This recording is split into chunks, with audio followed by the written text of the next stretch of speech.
আমার নাম মিয়া।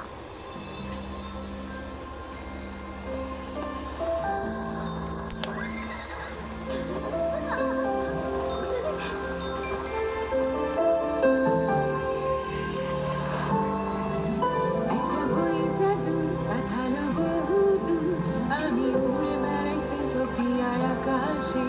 এক পা ফেলে পেছনে না তাকিয়ে খুঁজে দেখি জগৎটাকে। এটা কি স্বপ্ন নাকি কল্পনা নাকি সত্যি?